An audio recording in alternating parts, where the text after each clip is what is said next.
Welcome to Sleepy Crimes. I am Anna, your host. Tonight, we drift into the shadows of the Bogota Vanishing. This is a story of a city that breathes with a restless, frantic energy, only to hold its breath in the moments when someone disappears into the thinning mountain air. Our journey begins in the heart of Colombia, specifically in the district of Chapinero, during a time known to locals and photographers alike as the Golden Hour. It is a Friday evening. The sun is dipping low behind the jagged, emerald peaks of the eastern Cordillera, and the city of Bogota is preparing to transition from the gray commerce of the afternoon to the neon-soaked mystery of the night. Imagine yourself there, standing on the corner of Carrera Sétima. The air is cool, carrying the sharp, crisp bite of the high Andes, flavored with the scent of roasted coffee beans and the distant, metallic tang of rain on warm asphalt. The golden hour in Bogota is unlike anywhere else on Earth. At 8,660 feet above the level of the sea, the light does not merely fade, it transforms. On this particular Friday, the sky has turned a deep, bruised violet near the horizon, while the remaining sunlight spills across the red brick facades of the colonial-style buildings like liquid honey. Everything feels heavy and suspended. You can hear the rhythmic hissing of the air breaks from the massive red Transmilenio buses as they crawl through the congested veins of the city.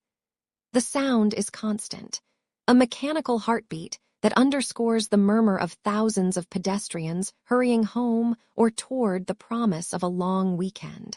Among them was Elena, a 24-year-old architect with a sharp mind and a gentle stride, walking through the very center of this urban hive, unaware that the shadows stretching out from her feet were about to become permanent.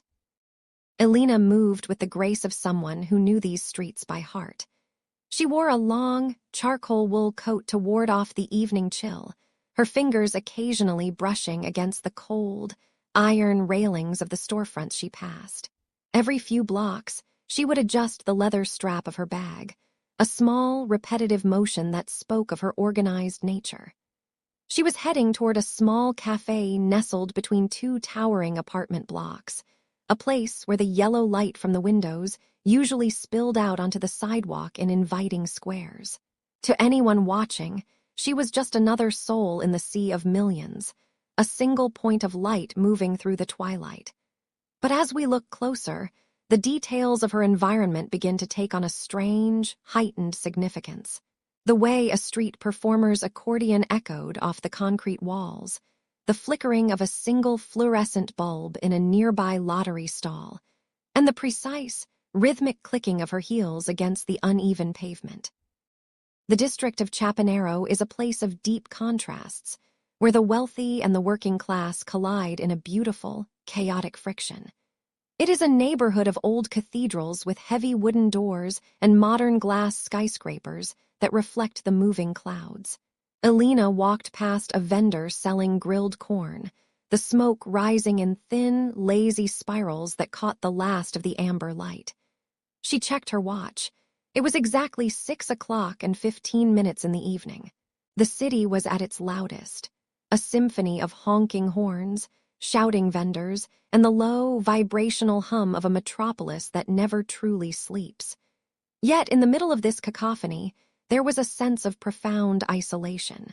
Thousands of people were within arm's reach of her, yet no one saw the subtle shift in the air, the way the wind suddenly picked up, swirling a handful of dried leaves around her ankles as she crossed the intersection of Cal 57. This was the golden hour's final act. The sun had finally slipped behind the mountains, leaving a lingering, ghostly glow that softened the hard edges of the city.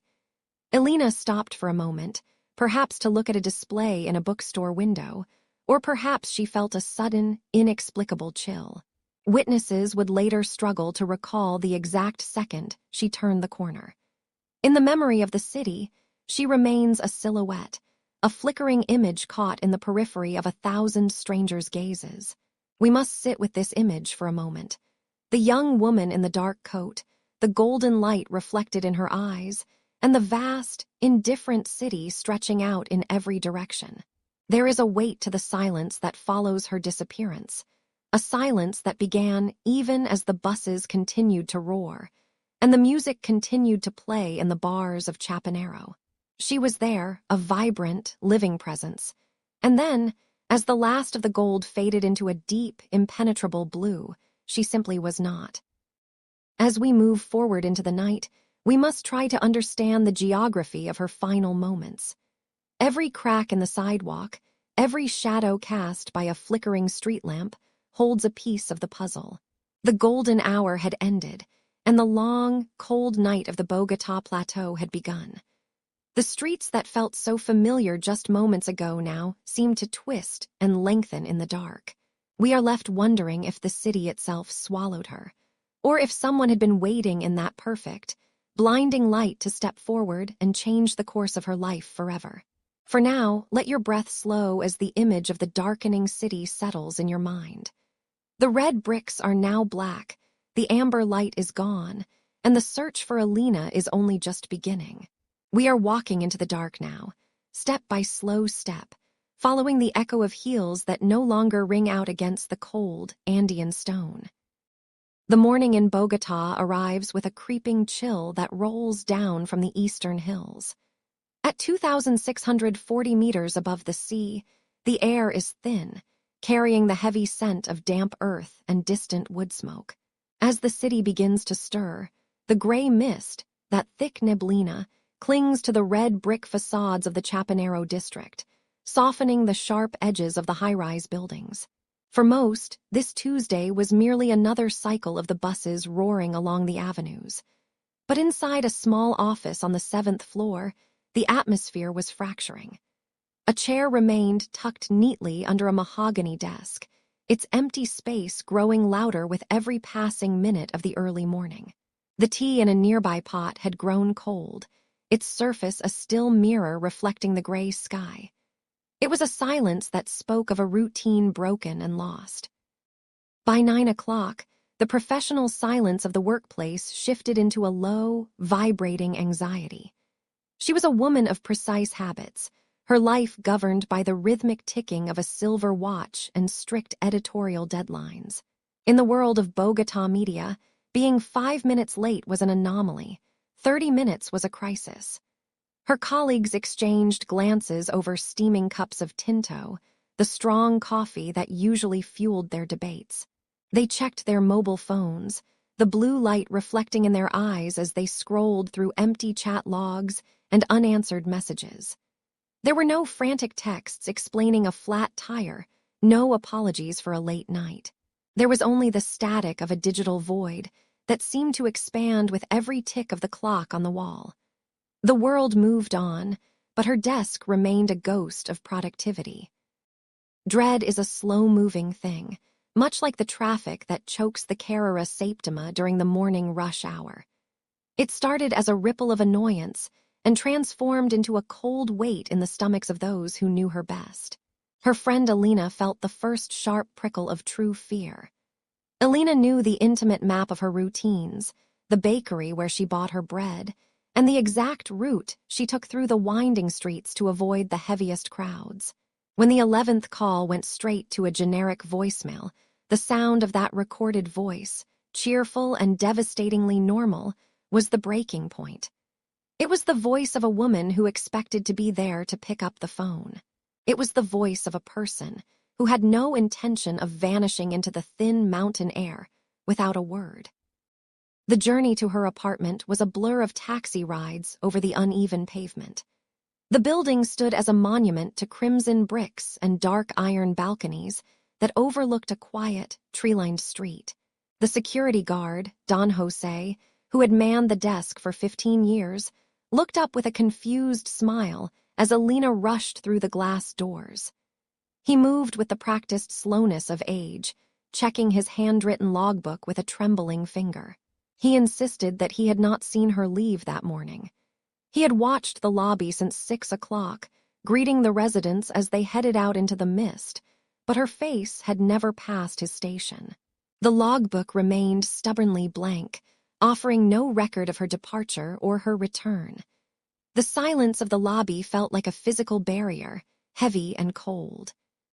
The ascent in the elevator felt eternal, the mechanical hum of the cables sounding like a low, mournful groan within the walls. When the doors finally slid open on the 5th floor, the hallway was silent, save for the muffled sound of a television in a neighboring unit. Elena reached into her bag, her fingers trembling as she pulled out the spare key she had been trusted with. The metal felt ice cold against her palm. As she inserted it into the lock, the click of the tumbler was a sharp, violent sound in the stillness. The door swung open with a gentle creak, revealing a space bathed in the soft light of the Bogota morning. The air inside was perfectly still, carrying the faint, lingering ghost of her perfume, a delicate blend of citrus and jasmine that hung suspended in the light like a memory. The apartment was a portrait of a life interrupted. It was not the scene of a struggle, but a space perfectly, hauntingly undisturbed. On the kitchen counter, a ceramic mug sat beside a bag of coffee beans, the porcelain dry and cold. The bed was made with such precision that the linens looked like a smooth sheet of white water. Her laptop remained on the dining table, its black screen reflecting the gray sky. There were no signs of forced entry, no shattered glass, no overturned chairs. Everything was in its place, yet the woman who breathed life into these rooms was gone. The silence that filled the space was the heavy, suffocating silence of an ending that no one had seen coming. She was simply gone, leaving only the echoes of a presence that had vanished without a trace into the city. The transition from the silence of the apartment to the electric hum of the city was jarring. Outside the door, Bogota was breathing, a heavy and humid respiration that seemed to press against the windows of the taxi. It was a holiday weekend, a 3-day stretch known locally as a puente, or a bridge. In this city of 8 million souls, these bridges are meant for escape, for families to flee the high-altitude chill for the warmer valleys of the south. But for those left behind, the city becomes a labyrinth of closed shutters and skeleton crews. The rain began to fall as the family made their way toward the local police station, a fine, mist-like drizzle that the locals call llovizna. It did not wash the streets clean. Instead, it turned the pavement into a dark mirror, reflecting the red and yellow neon of the district. Every traffic light they passed felt like a heartbeat, slow and rhythmic, mocking the frantic pace of their own pulses.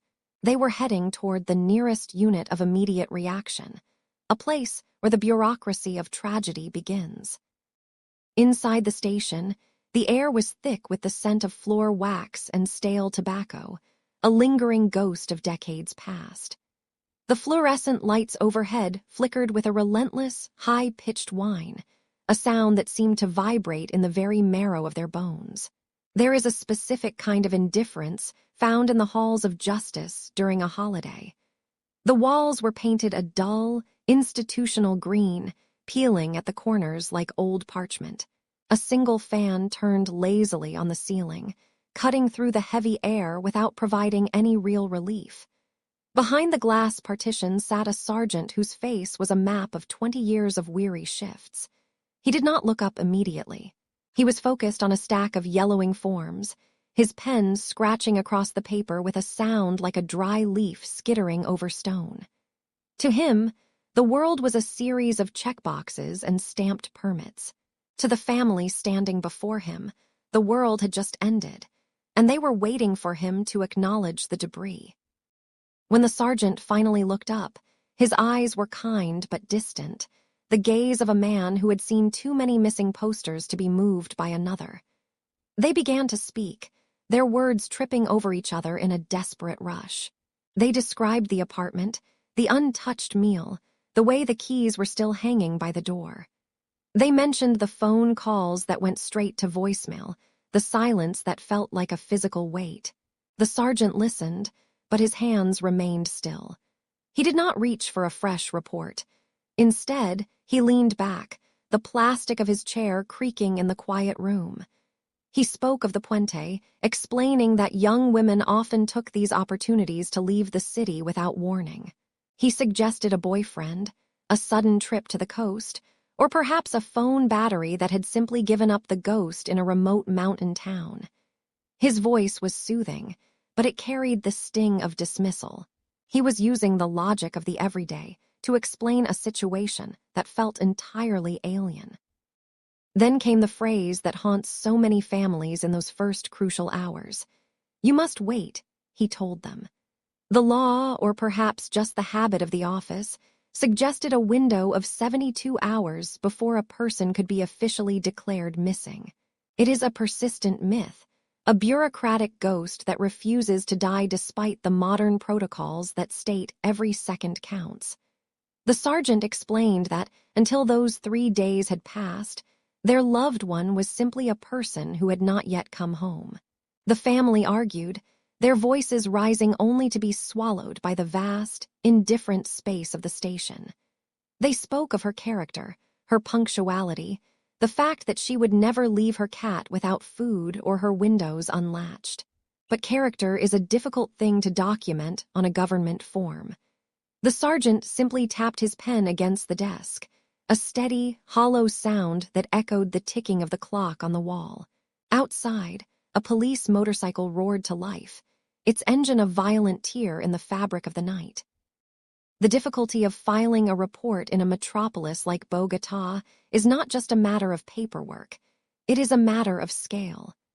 In a city where thousands of people move through the shadows every night, a single disappearance can feel like a drop of ink in a dark ocean. The holiday weekend only amplified this isolation. Many of the specialized investigators were away, their desks covered in dust and forgotten memos. The emergency line, 123, was overwhelmed with reports of minor accidents and noise complaints from the revelry in the northern districts.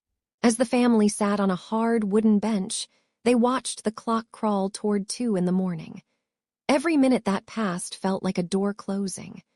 They watched a group of teenagers being led into the back, their laughter echoing through the halls, a sharp contrast to the suffocating dread that filled the waiting area. The city was moving on, celebrating its brief reprieve from the grind of the work week, unaware that one of its residents had slipped through the cracks. By the time they were finally allowed to speak to a detective, the sun was beginning to touch the peaks of the eastern hills, a faint gray light that offered no warmth. This detective was younger, his suit slightly wrinkled from a long night of patrol. He took a notebook from his pocket, the edges frayed and stained with coffee. He did not promise results, but he did something the sergeant had not. He wrote down her name. He asked for a description of her clothing, the jewelry she wore, any distinguishing marks that might set her apart from the millions of others. He listened to the story of the apartment once more, and for a moment, his brow furrowed. He recognized the anomaly of a life stopped in mid-motion. But even as he wrote, he cautioned them about the holiday. Databases would be slow to update. Surveillance footage from the public cameras would require warrants that no judge would sign until Tuesday morning.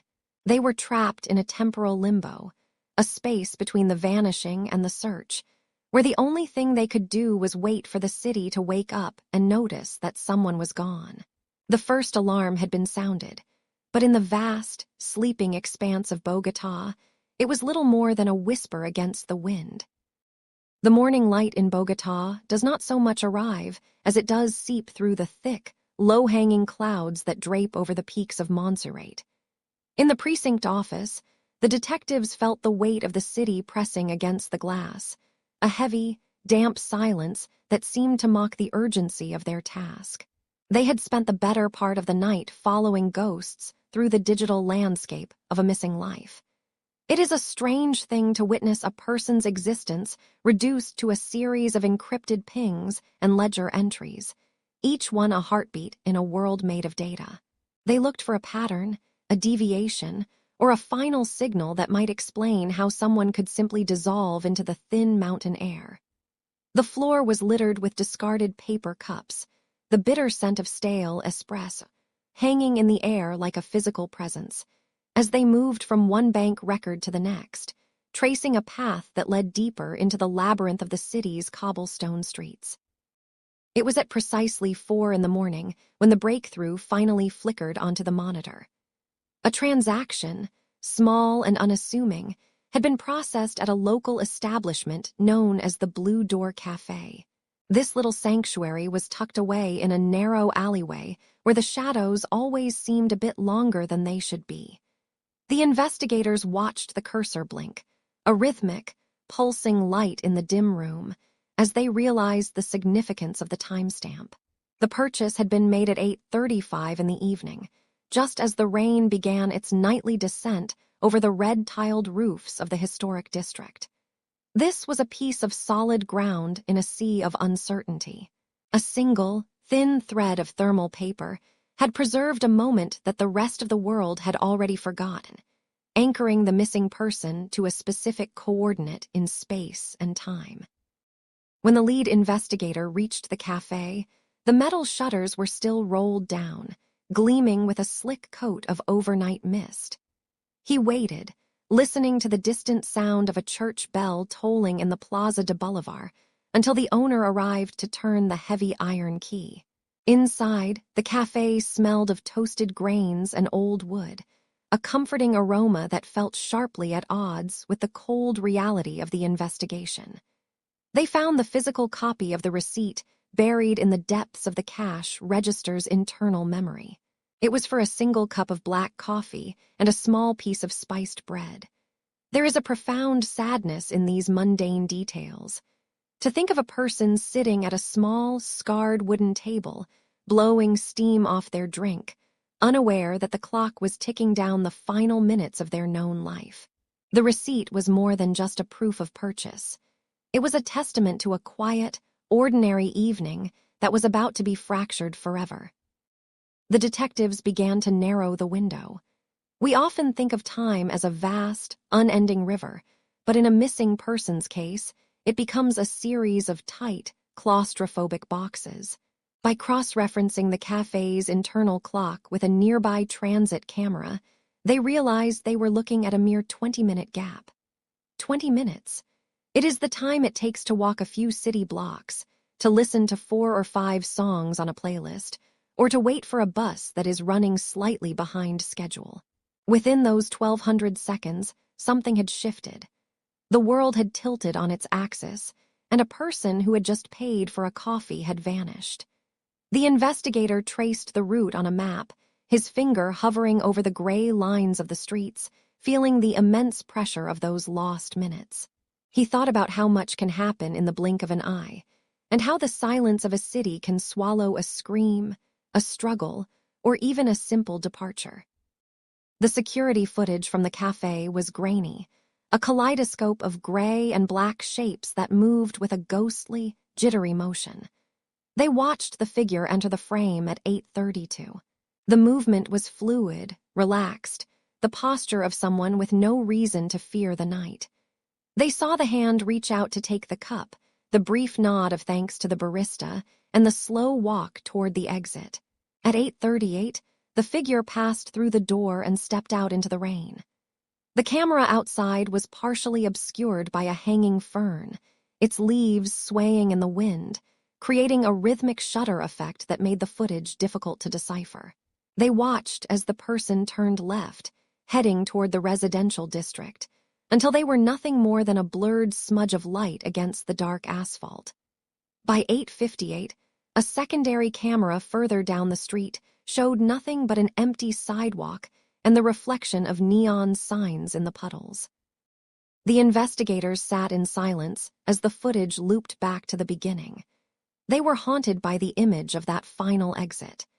Every time the person walked out of the door, the detectives felt a renewed sense of grief, as if they could somehow reach through the screen and pull them back into the safety of the warm cafe. The 20-minute gap sat before them like a physical wall, an impenetrable barrier made of shadow and rain. In the distance, the city of Bogota began to wake, the sound of traffic rising like a slow tide, but in that small precinct room, time remained frozen at 8:38. They knew that somewhere in those few hundred yards between the cafe and the next camera, the truth was hiding.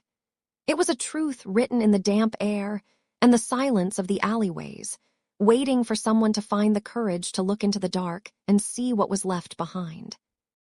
The screen in the basement of the police station pulses with a pale blue light that seems to drain the color from the investigators' tired faces. They are staring at a world made of gray and shadow, a digital rendering of a midnight street in Bogota, where the resolution is so poor that the falling rain looks like scratches on a vintage film reel. This is the footage from the corner of Carrera Sayat and Cal Dysonuv, a place where the city's historical heart meets its modern, frantic pulse. On the monitor, the pavement is a slick obsidian mirror, reflecting the flickering neon of a closed panaderia. The clock in the corner of the frame, rendered in blocky white letters, shows 2:42 in the morning. There is a specific kind of silence that accompanies this work, a heavy, airless quiet that only exists in rooms where people are hunting for someone who might no longer be found. The investigators do not speak. They only breathe, their eyes tracking the rhythmic pulse of the static, waiting for the one anomaly that will break the loop of the empty street. For hours, they have watched the same empty intersection. They have seen the way the wind catches a discarded newspaper and tumbles it across the asphalt like a restless spirit. They have seen the yellow glow of a distant taxi as it speeds through the frame, its headlights blurring into two long streaks of amber light. But then, the texture of the image changes. It happens at exactly 2:48. A figure moves into the frame from the left, emerging from the deep shadows of a concrete pillar. The movement is slow, almost hesitant, as if the person is wading through water rather than walking through the thin, cold air of the Andes. Because of the low frame rate of the security camera, the figure does not move with the fluid grace of a living being. Instead, they appear in a series of disjointed leaps, a sequence of frozen moments that the mind struggles to stitch together. This is what the technicians call a ghost, a digital artifact left behind when a body moves faster than the camera can record its presence. The figure is wearing a dark, oversized jacket that hangs heavy on their shoulders, likely soaked through by the persistent drizzle that characterizes a Bogota night. They have a backpack slung over both shoulders, the straps pulled tight against their chest. As the figure reaches the center of the crosswalk, they pause. They turn their heads slightly, looking back toward the shadows they just left, and for a fraction of a second, the camera captures a glimpse of a face. It is not a clear image. It is a smudge of pale pixels, a suggestion of features that look more like a charcoal sketch than a photograph. Yet, in the room, everyone leans forward. There is a collective intake of breath. The shape of the jaw, the way the hair is tied back, the height in relation to the street lamp, it matches the description perfectly. This is the person they have been searching for, transformed into a flickering ghost on a 10-inch monitor. The figure stands there for 4 seconds, a lifetime in the world of surveillance, before turning back toward the east. They continue walking toward the transit station, their stride becoming more purposeful.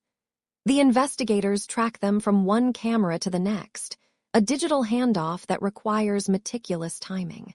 They see the figure pass the entrance of a shuttered bank, their reflection ghosting across the glass windows for a fleeting moment. The rain seems to intensify now, creating a veil of white noise that threatens to swallow the figure entirely. There is a deep, philosophical weight to this process, the act of watching someone's final known movements without being able to reach through the glass and warn them. To the camera, they are just data, a collection of moving light and shadow. To the families waiting at home, they are everything. The figure reaches the edge of the Trans-Milnio station at Avenida Jimenez. The station is a long, glass-enclosed island in the middle of the road, glowing with a soft, institutional light that feels lonely at this hour of the night. The footage from the station entrance is slightly clearer, though still plagued by the high-contrast glare of the overhead fluorescent tubes. The figure approaches the turnstiles. There is no one else there, No guards, no other commuters, just the vast, empty platform stretching into the darkness. The figure reaches into their pocket and produces a card, their hand trembling slightly as they press it against the sensor. A green light flashes on the screen, a small spark of color in an otherwise monochromatic world. The turnstile clicks, a sound the investigators can almost hear in their minds, and the figure pushes through. They walk to the very end of the platform, standing near the edge where the red articulated buses usually dock. They are looking down the long, empty corridor of the bus lane, waiting for a transport that shouldn't be running at 3 in the morning. The clock on the screen ticks forward, 3:01, 3:02. Then, something happens that defies the logic of the transit system. A light appears in the distance, a single, blinding white orb that approaches with impossible speed. It is not the twin headlights of a bus, but a solitary glare that seems to wash out the entire frame. The figure on the platform does not shrink away from the light. Instead, they step closer to the edge, their posture shifting from one of weariness to one of intense anticipation. As the light reaches the station, the screen explodes into a brilliant, pure white. For 6 seconds, there is no image at all, only the sound of the hard drive humming in the police basement. When the light finally fades and the camera's sensor readjusts to the darkness, the platform is empty. The figure is gone.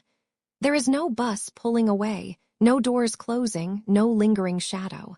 There is only the rain, falling silently onto the tracks, and the blocky, white numbers on the screen continuing their indifferent march toward dawn. The investigators sit in the dark, watching the empty glass box of the station, wondering if they have just witnessed a disappearance or a homecoming. The white light that once dominated the horizon begins to soften, yielding to the complicated, chaotic geography of Chapinero. Imagine this neighborhood not just as a collection of streets, but as a living, breathing entity. To your right, the eastern hills rise sharply, their slopes blanketed in a dense, dark green that turns almost black as the sun slips away. These mountains are the silent witnesses to every footstep taken in the valley below. In Chapinero, the air is thinner, cooler, and carries a weight that feels like history itself. It is here, along the spine of Carrera Septima, that the vanishing took place. The corridor is a tapestry of architectural eras, where Victorian-style houses with their pointed gables sit uncomfortably next to the cold, industrial lines of modern commerce. It is a place where the past refuses to be buried. Let us walk down 7th Avenue together. The pavement is often slick with a fine sheen of mist, reflecting the world in a distorted, shimmering mirror. But at night, the trees become sprawling silhouettes that dance in the wind. The sound of the city here is a low, constant hum, a symphony of distant sirens and the hiss of tires on wet asphalt. In this part of Bogota, the geography is a trap. The streets are numbered in a grid that promises order, yet the steep inclines and the sudden dead ends against the mountainside suggest something far more labyrinthine. One could walk a single block and feel as though they have crossed into an entirely different decade.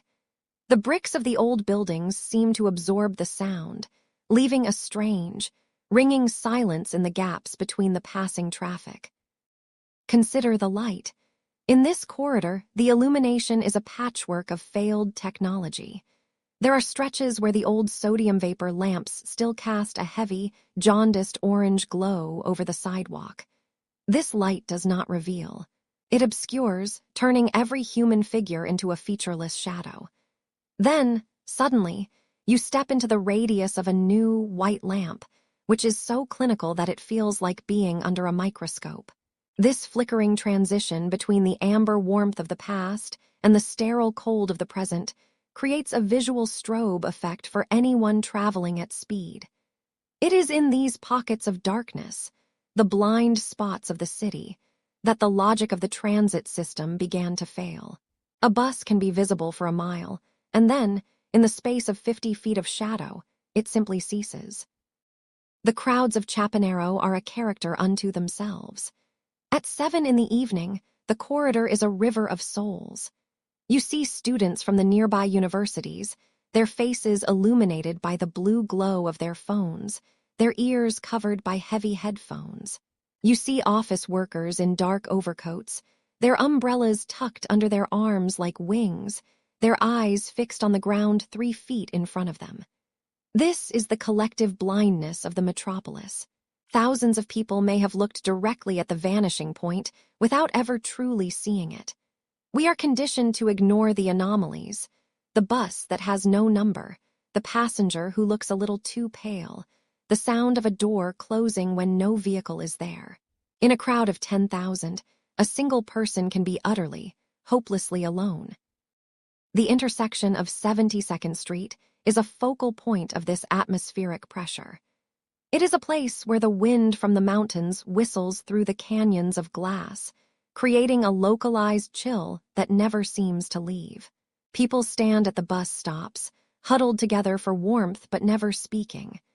They check their watches and tap their feet, staring into the distance, waiting for the arrival of a vehicle that will take them home. It was here that the legend of the Route G66 began to whisper through the city. They say it is a phantom bus, a red and white specter that appears only when the fog is thick. It follows no schedule, yet it always arrives for those who are truly lost.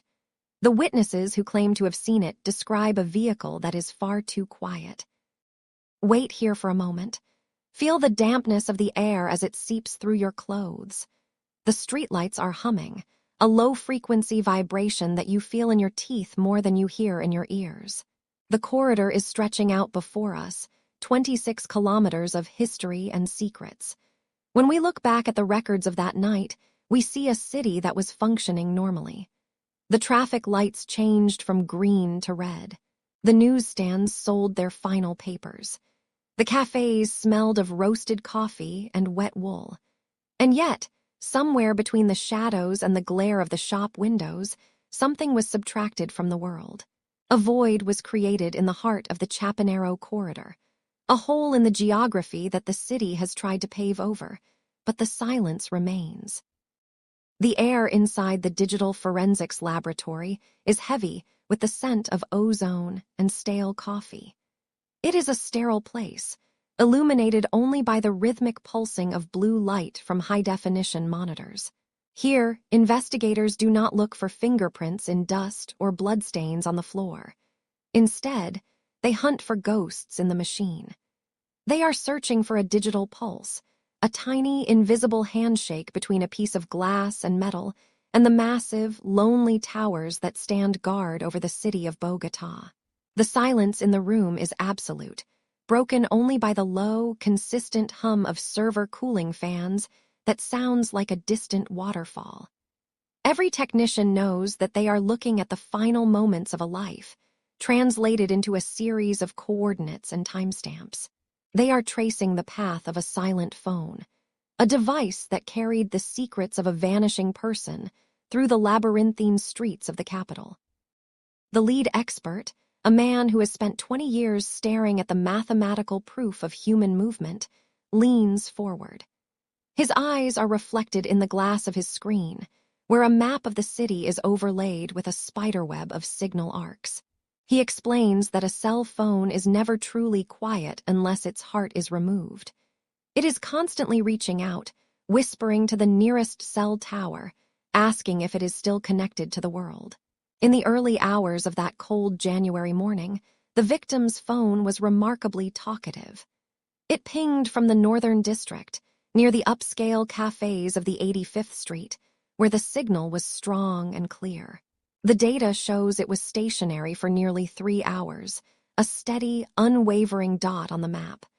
But then, as the city began to breathe in the pre-dawn mist, the dot began to move. It was no longer a static point. It had become a hunter's trail.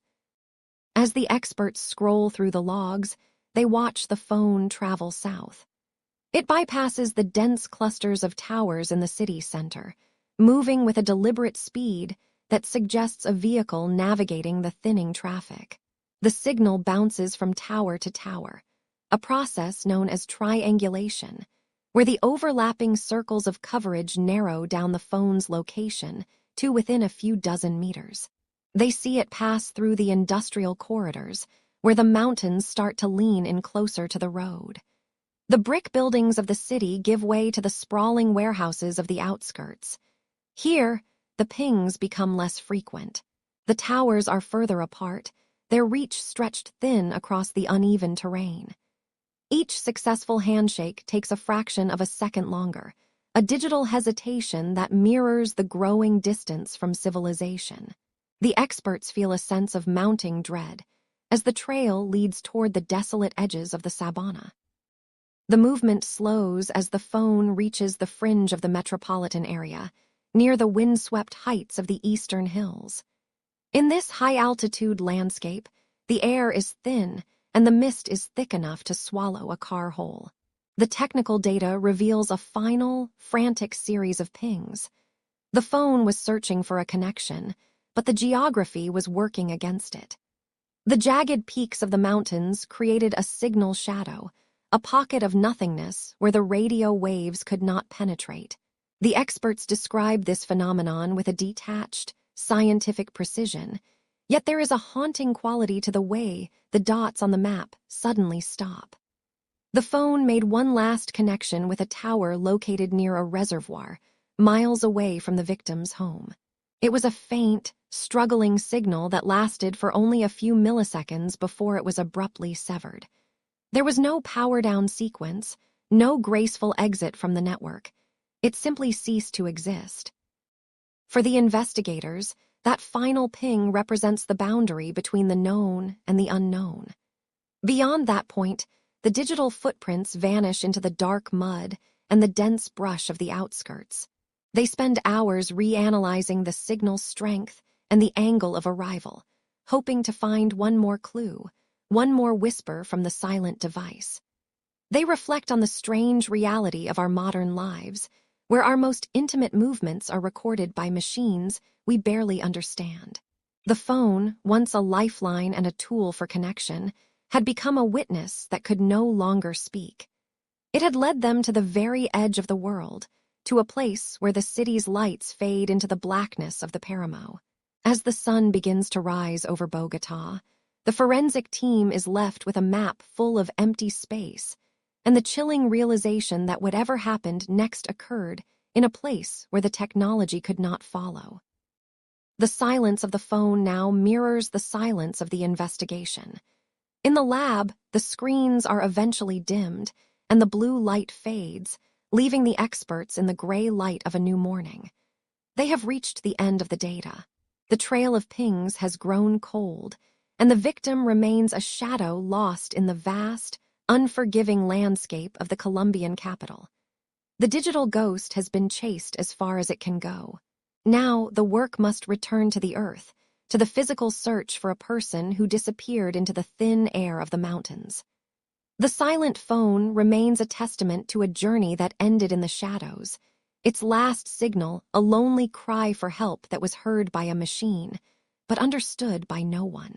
We are left to wonder about the miles between that final ping and the truth, a distance that feels further than any map can measure. The rain in Bogota does not simply fall, it occupies the city. It is a thick, cold curtain that drapes itself over the red brick buildings and the steep, winding streets that climb toward the Andes. On that specific night, the downpour was relentless, a steady drumming that drowned out the usual hum of distant traffic and the barking of neighborhood dogs. In the district where the trail had gone cold, the streetlights cast long, shimmering reflections across the flooded gutters, their yellow glow fractured by the constant ripple of the water. The air was heavy with the scent of damp concrete and the sharp, metallic tang of the mountain chill. It was a night meant for staying indoors, for drawing curtains tight against the gloom. Yet, beneath the narrow eaves of a closed storefront, a single figure remained, huddled against the elements, watching the world through a veil of mist and falling water. His name was Samuel, a man whose face was etched with the lines of 60 years spent navigating these very streets. He was a tintero, a vendor of coffee, pushing a small metal cart covered in a patchwork of heavy clear plastic. To most passers-by, Samuel was invisible, a permanent fixture of the evening landscape. He stood there, his hands wrapped around a paper cup of his own steaming brew, the heat a small mercy against the biting wind. From his vantage point under the plastic awning, he saw the city in a way the cameras never could. He noticed the rhythm of the lights, the regular intervals of the city buses, and the peculiar behavior of those who thought they were alone. On the night of the vanishing, Samuel had been there, positioned just 20 meters from the corner where the last grainy closed-circuit television footage had captured a fleeting shadow. The investigators had overlooked him at first, dismissive of the quiet man with the coffee cart. But as the days turned into a week and the silence of the investigation grew deafening, Samuel's memory began to solidify, crystallized by the persistent rhythm of the rain. He remembered a vehicle. It was a white van, or perhaps a large sport utility vehicle, its paint looking ghostly and pale under the flickering street lamps. It had not been parked, but rather idling, its engine a low, rhythmic thrum that Samuel felt in the soles of his boots more than he heard it with his ears. White plumes of exhaust rose from the tailpipe, curling into the rainy air like spirits before dissipating. The windows were tinted dark, slick with beads of water that obscured whoever sat behind the wheel. It had sat there for nearly 45 minutes, a stationary predator in a sea of moving shadows. Samuel recalled the way the vehicle seemed to wait with a terrible, calculated patience. It sat directly in a blind spot, a narrow corridor of darkness, where the reach of the nearest security camera failed to penetrate. He watched as the rain lashed against the white metal, the sound of the droplets hitting the roof creating a hollow, metallic resonance. Occasionally, the brake lights would flare a sudden, angry red, illuminating the sheets of rain for a few seconds before fading back into the gloom. The vendor had wondered if it was a driver waiting for a fare, or perhaps a lover waiting for a rendezvous, but there was a stillness to it that felt wrong. There was no movement inside, no glow from a mobile phone, just the steady, indifferent vibration of the idling machine. It was a presence that felt heavy, occupying the space with a quiet, looming intent. Then Samuel saw her. Or rather, he saw the movement of someone walking quickly through the downpour, a small figure hunched against the wind. She had passed his cart, her footsteps splashing softly in the puddles. He remembered the color of her coat, a deep navy that appeared almost black in the low light. She didn't stop for coffee. She was focused on the path ahead, her head down. As she approached the white vehicle, the passenger side door had clicked open. It didn't swing wide, but just enough for the interior light to spill out, a pale, sickly yellow that cut through the gray mist for one heartbeat. Samuel described the sound of that door closing as a sharp, final crack, like a dry branch snapping in a forest. After that, the white vehicle didn't speed away. It pulled forward slowly, its tires crunching over the grit on the road, vanishing into the rain with a ghost-like grace. The Tintero's testimony provided a chilling bridge between the last known digital footprint and the void that followed. Investigators now had a physical entity to pursue, a white phantom that had successfully navigated the labyrinth of Bogota's rainy night. Samuel's description of the idling car, the specific way it waited, and the timing of its departure gave the detectives a new window of time to scrutinize. They began to pull records from every toll booth, every private dash cam, and every residential entrance within a 5-kilometer radius. The search for a needle in a haystack had become the search for a white shadow in a storm. As the rain continued to wash over the city streets, the memory of that idling engine haunted the precinct, a low, mechanical growl that signaled the moment the mystery shifted from a disappearance to something far more deliberate and dark. Investigators now had a physical thread to pull. The echo of the Tintero's words still hung in the heavy air of the precinct, a lingering ghost of a testimony that finally gave the investigators a direction. For weeks, the disappearance had been a series of open doors leading into empty rooms, but now they had a name: Mateo. He lived in the narrow shadows of the Candelaria district, where the cobblestones seemed to swallow the sound of every footstep. The detectives watched him from a distance, observing how he tucked his chin into his collar when walking past the spot where the last digital signal had flickered out. There was a heaviness in his gait, a rhythmic hesitation suggesting a mind burdened by a secret. To the local shopkeepers, he was just another face. Mateo's initial alibi had been as smooth as a polished stone. He claimed that on the night of the vanishing, he had retired early to his small apartment above the bookstore by 10 o'clock. He spoke of a quiet evening spent with chamomile tea and a worn copy of poetry, the kind of evening that leaves no mark on the world. He was convincing. His voice was a low hum, and his eyes remained fixed on a point just above the detective's shoulder. But as the investigation deepened, the edges of this peaceful narrative began to fray. The detectives began to pull at the loose threads, beginning with the digital breadcrumbs everyone leaves behind. It wasn't a cell phone signal that betrayed him, but something mundane, a time-stamped receipt for a pack of cigarettes.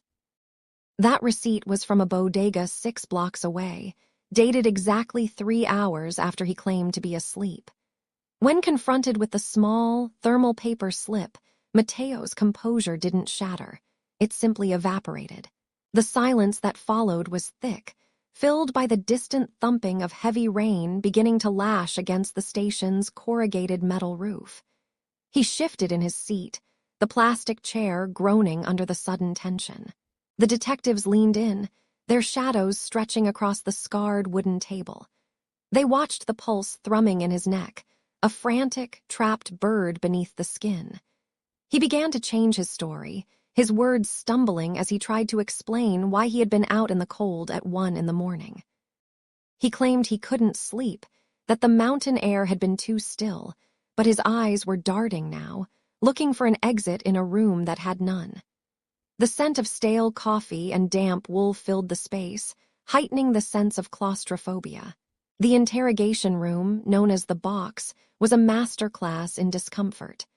A single fluorescent tube hummed overhead, casting a sickly pallor over Mateo's face. Every few seconds, the light would blink, a lapse into darkness that punctuated the mounting pressure. There was a single window, high up and frosted with grime, through which the gray light of a Bogota afternoon struggled to penetrate. The air was stagnant, carrying the metallic tang of old radiators and ghosts of previous anxieties. Hours bled into one another until time itself seemed to lose its meaning. The tension was a physical presence, a wire pulled so taut it threatened to snap. Mateo was sweating now, moisture beading on his forehead and darkening his collar. He began to weep, a soft, broken sound that echoed off the bare walls. He confessed that he had lied, but not for the reason the investigators hoped. Through gasping breaths, he admitted he had been near the park that night, but he was there to meet a person whose name he had spent years trying to keep hidden.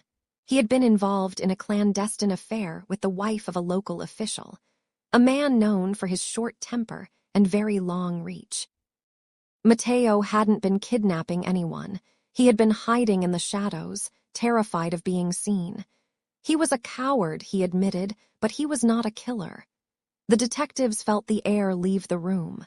It was the deflation of a lead turning into a dead end. They verified his story with the woman, a process of hushed calls and a desperate confirmation that ruined lives. Mateo was allowed to leave, walking out into the biting cold of the Bogota night, his reputation now as fractured as the case itself. As the station doors clicked shut, the investigators were left with the crushing weight of the silence. The red herring had consumed 3 days of time. The vanishing remained an unsolved puzzle, a void in the heart of the city. The sky above the eastern hills of Bogota did not simply darken, it bruised. A deep, heavy violet began to press down upon the peaks of Montserrat and Guadalupe, signaling the arrival of a storm that the locals had been whispering about since the early hours of the morning. In the high altitude of 2,640 meters, the air carries a thin, metallic quality before a downpour, a scent of ozone and wet stone that warns the bones long before the first drop falls. As the search party gathered at the base of the trail, the wind began to howl through the eucalyptus trees, a low and mournful sound that seemed to echo Mateo's trembling confession. He had spoken of his fear, of his desire to remain hidden, but the mountains did not care for the secrets of men. They only cared for the gravity of the clouds.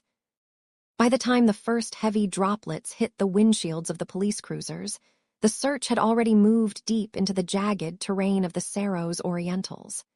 It was a massive effort, involving over 40 officers and a dozen volunteers, all of them draped in heavy, yellow rain slickers that crinkled with every movement. The rain was not a gentle mist. It was a wall of water, thick and relentless, turning the narrow dirt paths into rushing rivulets of dark, coffee-colored mud. Every step was a calculated risk. The searchers moved with a deliberate slowness, their boots sinking inches deep into the saturated earth, making a rhythmic, sucking sound that filled the gaps between the thunderclaps. They were looking for anything: a scrap of fabric, a disturbed patch of earth, a discarded personal item that might link the vanishing to the shadows Mateo had occupied for so long. Think of the texture of that night. The way the cold seeped through 3 layers of wool, settling against the skin like a damp shroud. The flashlights, held in gloved hands, struggled to pierce more than 5 or 6 feet into the gloom. The beams did not reveal the landscape.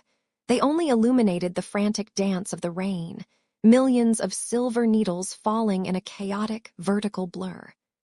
One investigator, a man who had spent 22 years walking these hills, paused to examine a cluster of ferns near a rock overhang. He moved his hand slowly, feeling the underside of the leaves, searching for the tactile residue of a struggle. But the water was an erasure. It flowed over the rocks and through the moss, carrying away the microscopic evidence that forensic teams usually relied upon. The scent of damp pine and wet granite was overwhelming, masking the subtle odors of decay or ozone that might have led them to a breakthrough. The sound of the storm on the corrugated metal roofs of the small dwellings scattered along the lower slopes was a deafening, metallic roar. It was a staccato rhythm, thousands of hammers striking all at once, drowning out the voices of the searchers as they shouted to one another across the ravines. In the silence of a pause, one could hear the mountain itself shifting, the sound of small landslides, the rattle of pebbles cascading down into the valley below. This was the tragedy of the search effort. For every hour the storm raged, a piece of the puzzle was washed down toward the Magdalena River. A footprint that might have indicated the direction of travel was smoothed into a featureless puddle. A drop of blood on a limestone slab was diluted until it was nothing more than clear water. The frustration among the team was palpable, a heavy weight that mirrored the atmospheric pressure of the Andean night. Consider a single piece of evidence, a small, silver locket that had been reported missing by the family of the disappeared. In the dry light of day, it might have glinted against the dark soil, a beacon for the searchers. But on this night, buried under a layer of churning mud and obscured by the shadow of a fallen log, it was invisible. The lead detective knelt in the downpour, his knees soaking in the frigid slush, and ran his fingers through a patch of silt near a drainage pipe. He was looking for the weight of metal, the unnatural smoothness of a man-made object. His movements were hypnotic and repetitive: sift, discard, move. Sift, discard, move. He spent 35 minutes on a single square meter of ground, his breath coming in steady white plumes that vanished instantly into the wet air. He knew that the mountain was reclaiming what had been lost, folding the evidence back into its ancient, rocky heart. As the clock ticked toward 3 a.m, the intensity of the storm began to slacken, leaving behind a world that felt fundamentally altered. The roar had faded to a steady drip, the sound of the city's lungs exhaling after a long struggle. The search party stood at the edge of the plateau, looking down at the flickering lights of Bogota below, a sprawling grid of amber and white that seemed a world away from the primal mud of the hills. They had found nothing. No locket, no clothing, no definitive proof of where the vanishing had truly begun. Mateo's words of cowardice remained the only solid thing they had, and even those felt thin in the wake of such a colossal force of nature. The water had won this round, leaving the investigators to wonder if they were chasing a ghost that the rain had already washed clean from the earth.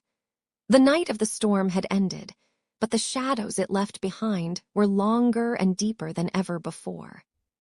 The precinct air is thick tonight, carrying the scent of floor wax and stale coffee that has sat in the pot for far too many hours.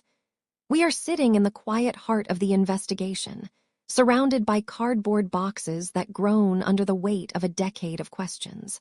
The storm outside has finally surrendered to a damp, pervasive chill that clings to the stone walls of the city. Within these files, we find the first cracks in the foundation of the night.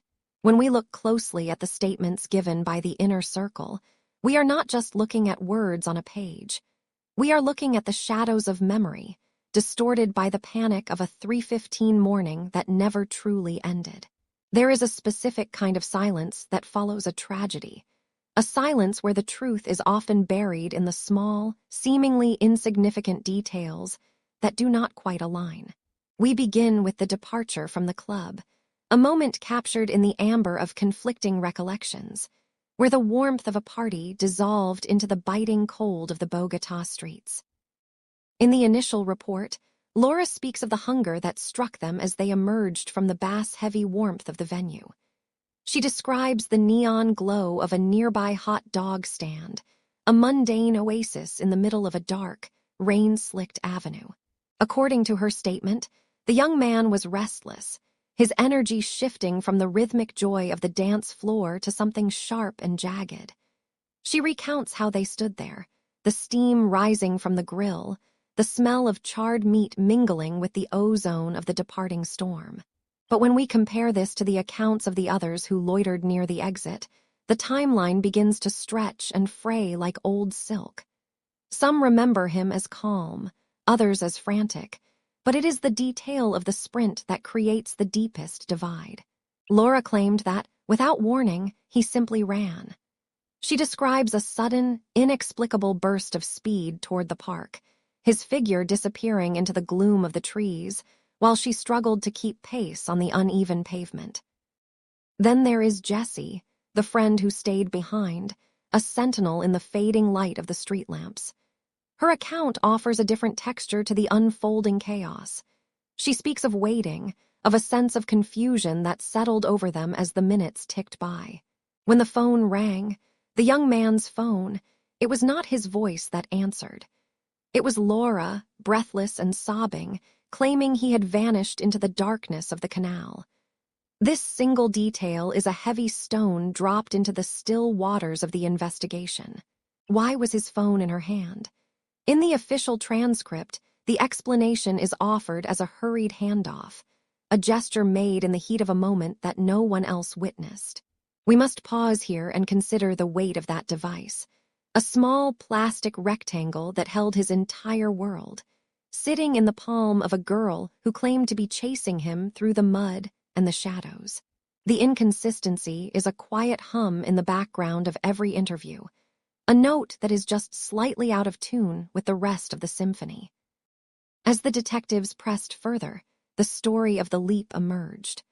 Laura described a desperate moment at the edge of the El Vuri Canal, a concrete channel that usually carries only a trickle of water but was now swollen by the night's deluge. She told the authorities that he jumped, a deliberate act of madness or impulse that sent him into the depths. Yet, the physical evidence of the scene whispered a different story. The banks were slick, yes, but the forensic teams found no scuff marks, no disturbed earth that would suggest a body launching itself into the void. We spend hours looking at the photographs of that canal bank, the way the grass looks under the harsh flash of a camera, searching for the ghost of a footprint that isn't there. The inner circle maintained their unity, their voices forming a soft, protective wall around the events of that night. But within that wall, the secrets were beginning to fester. Small secrets, like the exact minute they left the stand, or the direction of the wind as it whipped through the park, became the battleground for the truth. There is a haunting quality to the way the alibis shifted over the subsequent months. What was once a clear, frantic sprint became a confused blur in the retelling. Witnesses who were not part of the immediate friend group began to come forward, speaking of a dark sport utility vehicle idling near the park entrance, its headlights cutting through the mist like the eyes of a predator. This phantom vehicle does not appear in the stories of the inner circle. For them, the night was empty of outsiders, a private stage where only they performed. We must ask ourselves if memory is a sanctuary or a cage. When three people see the same event but describe three different worlds, where does the reality lie? Is it in the gaps between their words, in the pauses where they take a breath and look away from the interrogator? The legal pads are covered in notes about these pauses. The scratches of the pen are deep, betraying the frustration of those trying to map a landscape that refuses to stay still. The timeline of 3 in the morning remains a fractured mirror, reflecting only pieces of a boy who was there one moment and gone the next. Even now, as we close the file for this chapter, the image of that hot dog stand remains burned into the mind. It is a symbol of the ordinary world they were trying to cling to before everything shattered. The discrepancy between the girl who held the phone and the boy who supposedly ran is a canyon that no amount of testimony has been able to bridge. We are left with the sound of the water in the canal, a low, rhythmic thrumming that seems to mock the search for logic. Truth in a city as old and layered as Bogota is often like the mountain fog. It rolls in quickly, obscuring the path, and by the time it clears, the world has moved on, leaving only the dampness on the skin and a lingering sense of loss. The inner circle carries their version of the night like a heavy lantern, but the light it casts is narrow, leaving the vast majority of the park in total, impenetrable darkness. We will continue to walk through that darkness, step by careful step, until the echoes of their conflicting words finally lead us to the place where the running stopped. The years in Bogota layer themselves like fine sediment at the bottom of a slow-moving river. Since that evening near the hot dog stand, the city has stretched its concrete limbs further into the emerald hills of the Andes. New skyscrapers rise, their glass faces reflecting a sky that remains as temperamental and gray as it was 3 decades ago. The narrow cobblestone streets have seen thousands of feet pass, each step wearing down the stones and burying the truth a little deeper. The air still carries that sharp, cold edge of the high altitudes, smelling of diesel and damp earth. For those who remember the vanishing, the atmosphere is heavy with more than just the mountain mist. It is a silence that has lasted for 25 years, a silence that even the roar of traffic cannot drown out. Inside the sterile rooms of the police headquarters, the lead investigators changed as often as the political tides. The first detective, a man whose life was consumed by the initial search, eventually retired, leaving behind a desk cluttered with folders of unanswered questions. His successor, a younger woman with a belief in the power of new forensic technology, found herself stymied by the same haunting lack of evidence that had plagued her predecessor. She too moved on, leaving the manila folder to gather dust in a basement archive. Each person who took up the mantle brought a brief flicker of hope, but the city is a master of keeping its secrets. The names of the witnesses grew blurry in the margins, and the ink began to fade on the notes, turning into a ghost-like, illegible script. There is a specific melancholy found in the physical remains of a cold case. The file for the Bogota Vanishing is no longer a living document. It has become a brittle relic. The edges of the paper are soft and frayed, yellowed by the passage of time and the humidity of the city. The photographs of the hot dog stand, once sharp and terrifying in their mundanity, have taken on a sepia tone, making the scene look like a dream rather than a police record. To look at these images is to see a world that no longer exists, a world of old-fashioned cars and different fashions. The evidence locker holds a few items that were never claimed, objects that have lost their scent but retained their mystery. They sit in plastic bags, waiting for a voice. As the official investigation slowed, the story of the vanishing began to take on a life of its own in the streets. It migrated from police blotters to dinner tables and the dimly lit corners of local cafes. In the shadow of the mountains, the facts started to warp and stretch, fueled by the city's love for a good ghost story. Some say the person never truly left the corner where the hot dog stand stood, and that if you stand there at the exact hour, the air grows several degrees colder. Others whisper that it was not a crime of man at all, but a glitch in the fabric of the city itself. The mystery became a piece of urban folklore, a cautionary tale told to children about the dangers of the night and the secrets the fog can hide. The hot dog stand itself, that humble structure of metal and steam, has long since been hauled away, yet its ghost remains etched into the collective memory of the neighborhood. People point to the empty space on the sidewalk and speak of what happened there with a sense of reverence and dread. It has become a landmark of the unknown. Even the new vendors, who have no personal connection to the night, feel the weight of the location. They speak of strange occurrences, of customers who appear and then seem to vanish into the crowd, or of the way the streetlights flicker only at that specific spot. The ordinary has been permanently touched by the extraordinary, and the mundane act of buying a meal in the street has been forever colored by the memory of the one who never finished theirs. We look back at these years not as a void, but as a slow transformation of grief into myth. When a case goes cold, it does not die. It simply changes its state of matter. It becomes a part of the atmosphere, a lingering question that follows you home on a rainy Tuesday. The families of the vanished have watched the world move on, yet they remain tethered to that single point in time. They are the keepers of the true flame, the ones for whom the folklore is not a story, but a living ache. As we move deeper into the records, we must ask ourselves what remains when the trail has completely vanished. The city of Bogota continues to breathe, oblivious and ancient, holding its breath for the day the mist finally clears and reveals the truth. The mist in Bogota does not simply fall, it breathes. It rolls down from the green, ancient peaks of the eastern hills, wrapping its damp, white fingers around the stone statues and the heavy wooden doors of the old city. Here, in the heart of the capital, the air often feels heavy with the weight of things left unsaid. For those who have spent decades walking these cobblestone streets in search of a face that vanished into the smoke of 1985, the mist is a constant companion. It is a veil that covers the truth, thin enough to see through in patches, yet thick enough to keep the final answers just out of reach. We stand now at the end of a long, winding corridor of history. The investigation into the Bogota vanishing has reached its twilight. The story always returns to those 48 hours in November, when the Palace of Justice became a tomb of glass and fire.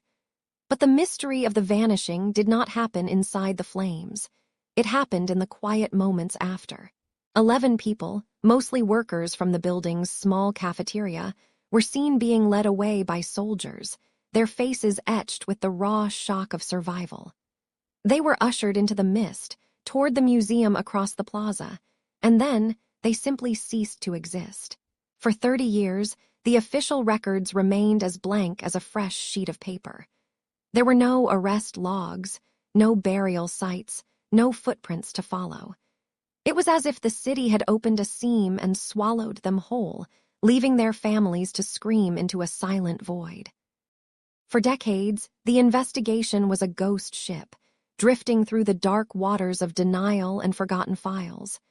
There was a silence that felt intentional, a collective looking away that spanned generations. The families of the missing became the architects of their own justice, gathering in the plaza every Thursday, holding faded photographs that grew more brittle with every year. They fought against a wall of stone until, in 2014, the Inter-American Court of Human Rights finally spoke the truth into the record. They ruled that the state was responsible for the forced disappearances, breaking the seal on a silence that had lasted for nearly 30 years. It was a victory, but it was heavy. It confirmed that the absence was not an accident, but a deliberate erasure of human lives. Then came the year 2015, a year of grim revelations. In the quiet laboratories of the prosecutor's office, science began to speak where witnesses would not. Using DNA techniques that did not exist when the fires first burned, investigators identified the remains of 3 of the missing women. One of them, Cristina del Pilar Guerin, had been a bright young woman working in the cafeteria. Her remains were found in a common grave, anonymous for 30 years. To see her name finally written on a headstone was to see a small hole in the universe finally mended. Yet there is a profound sadness in the physical reality of what remains. The investigators found fragments held in 2 small boxes, a stark and minimalist conclusion to a life once full of ambition and coffee. But what of the others? For the families of those still unaccounted for, the investigation remains an open wound, perpetually exposed to the cool Bogota air. They live in a state of permanent waiting, a purgatory where the person they love is neither dead nor alive, but simply missing. This is the legacy of the Bogota Vanishing. It taught a nation that a person can be transformed into a symbol, a photograph on a picket sign, a line in a human rights report. The missing cafeteria workers have become the conscience of the city. Their names are whispered in the halls of the new Palace of Justice, standing where the old one fell. Their absence has shaped the laws of the land, forcing a confrontation with the darkness of the past. As we look back at these years, we realize that a cold case is never truly cold as long as someone is still listening for the truth. The investigation may slow, the files may gather dust, and the headlines may fade into the back pages of history, but the story lives on in the quiet spaces of the heart. It is in the way a mother still sets a place at the table, or the way a daughter looks for a familiar face in a crowd. The echoes in the mist will never truly vanish. They simply become part of the wind that moves through the mountains. We have walked as far as we can tonight. The secrets have been weighed, the memories honored, and the light is growing dim. The case rests now. Let the details fade. You are safe. Close your eyes, breathe deeply, and have a good night. Sleep well.